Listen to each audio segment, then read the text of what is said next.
Magandang hapon po sa inyong lahat. Ako po si Binibining Juela Pastor at ang aking ulat po ay tungkol sa dula at kasarian.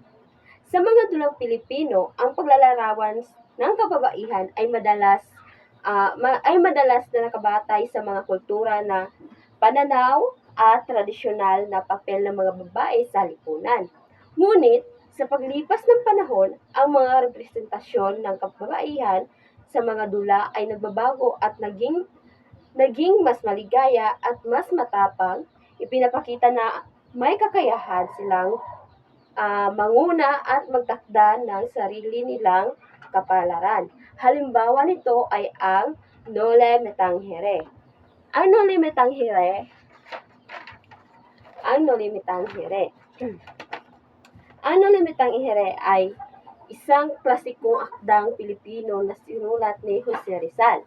Bagamat isang nobela, ito ay madalas na ginagawang dula. Sa dula, ang Maria Clara ay inilarawan bilang isang huwaran na kababaihan noong panahon ng kolonyalismo. Siya ay isang simbolo ng kalinisan, kahilingan, at dedikasyon sa mga tradisyonal na papel ng kababaihan sa lipunan.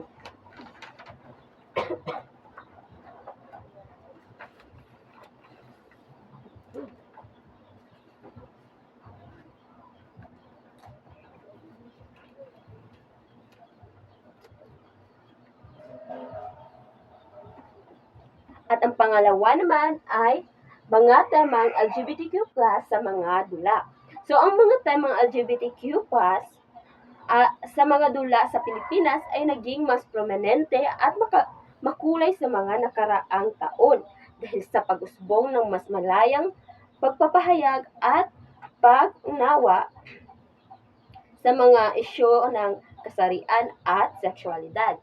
Ang mga dulang may temang LGBTQ+ ay hindi lamang tumutukoy sa mga personal na karanasan ng mga miyembro ng komunidad, kundi pati na rin sa mga isyu ng diskriminasyon, pagtanggap, at paghahanap ng pagkakapantay-pantay.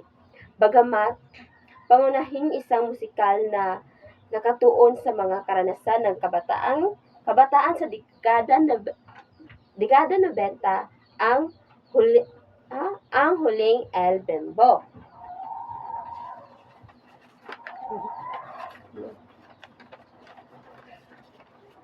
Ang huling El Bembo. Ito ay tumatalakay rin sa mga temang sexualidad at identidad. Sa dula, may mga tauhan na nakakaranas ng pakikisalamuha sa LGBTQ+ community, pati na rin ang mga isyu ng pagmamahal, pagsasakripisyo at pagtatanggap sa sarili.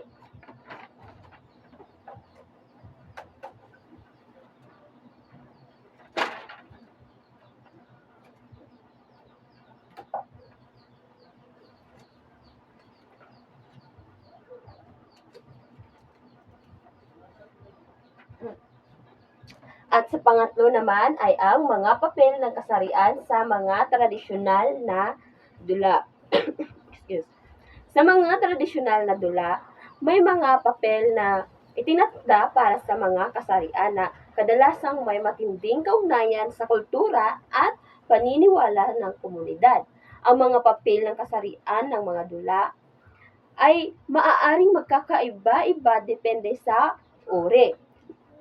Depende sa uri ng dula at sa kultura ng mga taong bumubuo ng tradisyon. Ang halimbawa nito ay ang Ibong Adarna. So, ipinapakita ang tradisyonal na mga papel ng mga lalaki at babae sa lipunan.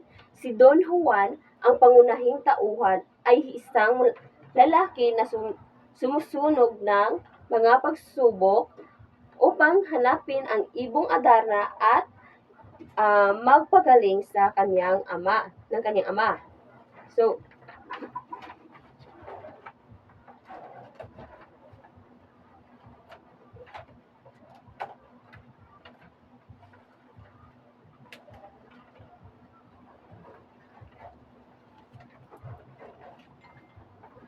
Ang pang-apat naman ay ang epekto ng feminismo sa lokal na teatro. So, ang feminismo ay may malalim na epekto sa lokal na teatro sa iba't ibang aspeto.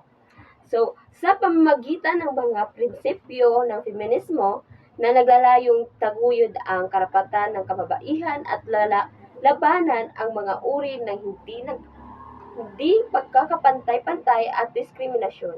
Maraming mga pagbabago ang naganap sa paraan ng pagtatanghal ng mga dula at sa mga temang itinatalakay. So, ang halimbawa nito ay ang kwento ni Mabuti. Ito. So, ito ay isang magandang halimbawa ng dula na nagpapakita ng mga personal na pagsubok ng kababaihan at ang kanilang pagkawala at muling pagbangon sa kabila ng mga paghihirap.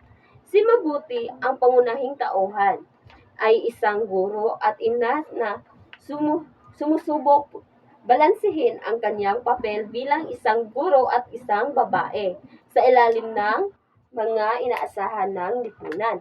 Sa dula, makikita ang epekto ng feminismo sa pagpapakita ng kababaihan bilang mga individual na may sariling mga pangarap, hindi lamang bilang mga ina o asawa.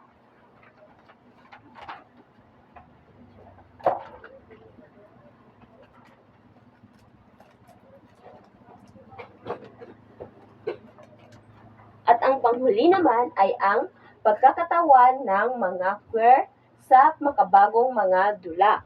So, ang pagkakatawan ng mga queer sa makabagong mga dula ay isang mahalagang usapin sa pag-uusap ng teatro na naglalayong magbigay ng boses at representasyon sa mga miyembro ng LGBTQ+ community. Sa mga nakaraang dekada, ang mga ipinapakita o kaya ipinapakita sa isang stereotypical at negatibong paraan. Ngunit sa mga makabagong panahon, mas maraming dula ang nagbibigay ng mas tapat, mas komplikado at mas makatarungang representasyon ng mga queer sa karanasan. Ang representasyon ng mga queer sa makabagong teatro ay nagbibigay ng mas malalim na pag-unawa sa pamamagit at pagpapahalaga sa LGBTQ+ community.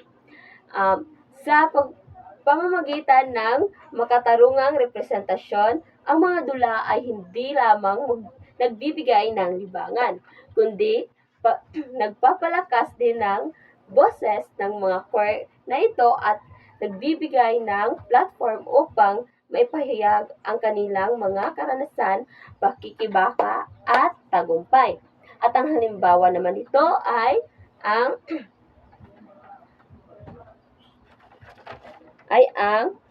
Mula sa Buwan. So, sa dula na naglalaman ng mga karakter na mayroong pagkakakilanlan na queer at nagpapakita ng mga emosyonal na aspeto ng pag-ibig at relasyon sa isang hindi tanggap na lipunan. Bagamat ang pangunahing kwento ay tungkol sa pag-ibigan ng mga kabataang lalaki, ipinapakita ng dula ang pag-unawa at pagpapahalaga sa pagkakatawan ng mga queer characters at ang mga kahirapan na hindi hinaharap sa pakikipagrelasyon. Ang dula ay nagpapakita ng pag-iibigan hindi batay sa kasarian. At binibigyan pansin ang mga hamon na nararanasan ng mga queer sa mga ganitong relasyon. At yun lang po. Maraming salamat.